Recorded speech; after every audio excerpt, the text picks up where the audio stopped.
Welcome to Pindar Poetry. We hope you learned something new. In this video, I will explain how to set up your Shopify store for digital products. First, select a Shopify plan that fits your needs and register your new online store. Next, choose a theme that looks great and is optimized for selling digital items.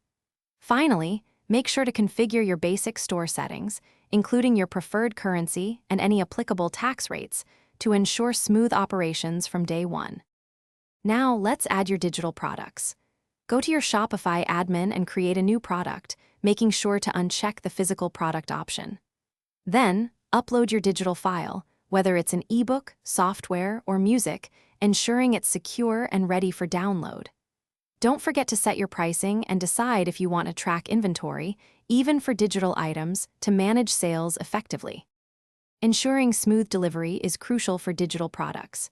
You'll want to install a reliable app from the Shopify App Store that automates file delivery immediately after a purchase.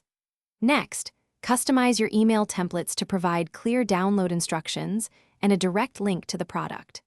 Finally, always perform a test purchase yourself to confirm that the entire process, from payment to file access, works perfectly for your customers. With your store set up, it's time to focus on marketing and launching. Optimize your product descriptions with relevant keywords and use compelling images to attract customers through search engines. Actively promote your new digital product store on various social media platforms to reach a wider audience.